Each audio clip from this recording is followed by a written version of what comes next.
the poetry of life and what it all means and why she's here. None of it really clicks until literally the last episode. Lexi's play is the thing that finally allows Rue to see herself as just a human being who's been through a lot. We are not our worst moments. So what are the limits of storytelling and how can we tell these stories with these characters? And whispering. Still all this chaos. Congratulations, Lexi! Lexi, you really outdid yourself. Oh, shit. Lexi's so paranoid of hurting people's feelings or saying too much or offending people, and then in the end, I should stop? I'm not the one putting on a play to humiliate and embarrass you. Oh, really? I don't think Lexi's expecting Cassie to have that big of a reaction, but yeah.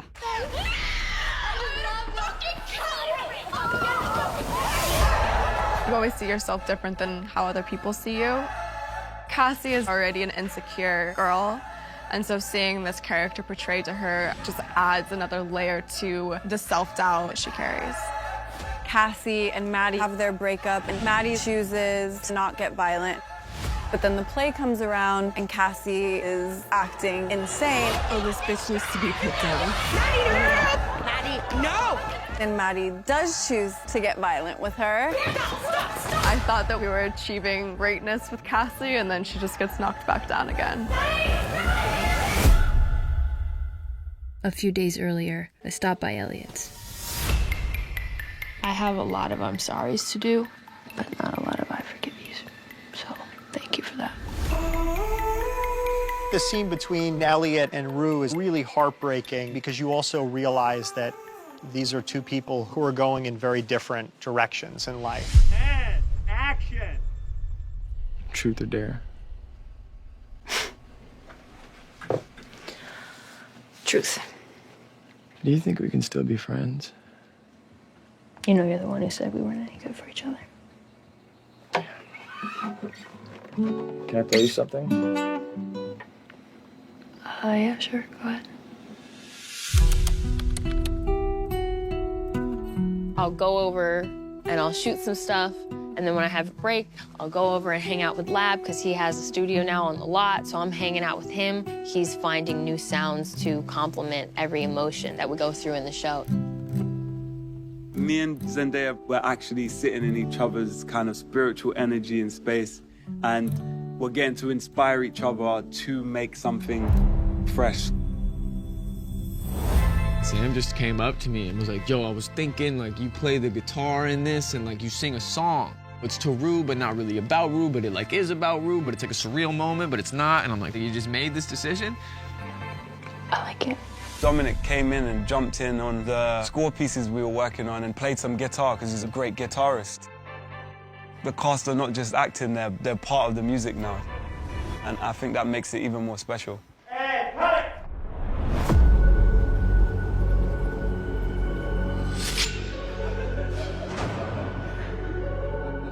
Cal's unraveling at the seams. He's a guy who's out there living his truth and experiencing everything he stopped himself from experiencing because he had this very sort of rigid set of family values and rules that he lived by. You happy?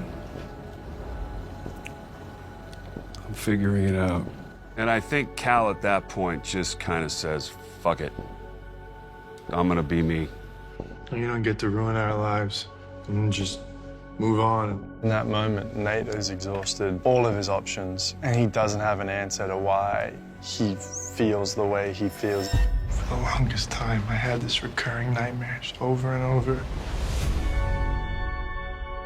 The great point to me in that scene is the moment that Cal just immediately sobers. Nate comes to him with some real stuff and shows some real vulnerability, and I think that touches Cal. I spent my whole life trying to protect you, and instead of loving me, you fucking hated me for it. I'm not proud of the person I've been. I don't think you're ever gonna change. Nate. Don't do this.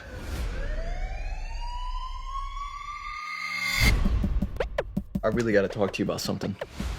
Faye is kind of like that missing piece that Ash and Fez never knew that they needed. The way that he treats Faye really shows like another side of him. He genuinely wants to be a good, loving person, but it's a situation that we're in sometimes. That's why I wanted to save Fez.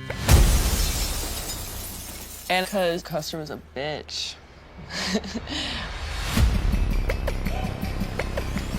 Ash, no! Life deals you the hand you have to play, and sometimes good people are forced to do bad things. Fezco has a strong sense of his morals, and he feels responsible to take care of Ashtray, you know, as his little brother. Sorry, bro, but we had to make it look like you ain't do this. When Fezco hits Ashtray, he's just trying to protect the kid, where he takes the fall for everything to give his little brother that chance at life that he didn't really have. Listen to me, I did this shit, not you!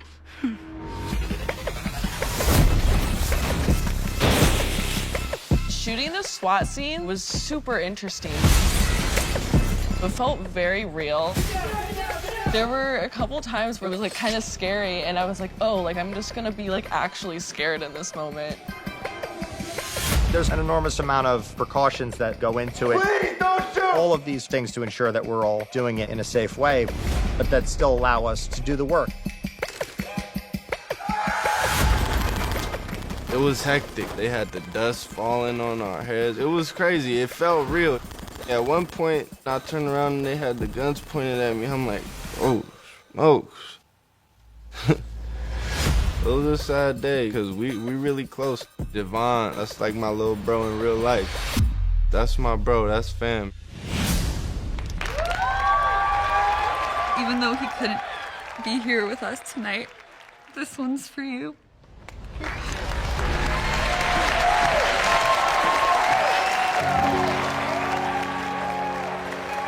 The trajectory of this season has always been, how does Rue find hope? And Lexi's play allowed her to kind of look back at her life without a level of judgment that she normally does when thinking about the past. Much like I think we look at Rue as an audience, and we can see the sort of the goodness in her. I just wanted to tell you that I thought your play was really beautiful. Lexi and Rue don't interact that much throughout the season. But after Rue sees the play, we have a moment together where we realize that we're just two girls who lost their dads, and we realize how much we mean to each other. I miss you. A deep friendship like that is a necessity in life, and being able to kind of talk about these things is an important part of the human experience. And also the idea that Lexi has taken all of this stuff from her life, whether it's trauma or pain or disappointment, and she's created something beautiful out of it. You've been through a lot and you know what to do with it. I think something that's kept me afloat while playing the character is knowing that she is a version of Sam when he was younger. Knowing that he was able to take all those things that happened to him and turn it into this art is something that gave me great comfort. And knowing that, well, Rue one day is gonna grow up and she's going to be like Sam. I think having a sweet moment and walking away from Jules, not in a place of anger or resentment, but in of like respect and love, shows that she's choosing herself, choosing to take the steps that she needs to get better. Relationships move in terms of ebbing and flowing, and then needs change, and that causes people to fade away from each other. And that's the reality of loving people, and the memory is still like a gift. Jules was my first love. At least that's how it felt. I'd like to remember it that way. And ultimately, that's what makes life beautiful. The messiness and the faux pas and the mistakes and the things you say that you shouldn't have said. Like, that's what makes life worth living. My hope for the audience after episode 8 is that they feel like they've been through it with these characters and that they love them all despite their faults and flaws, and that they're excited about what happens next.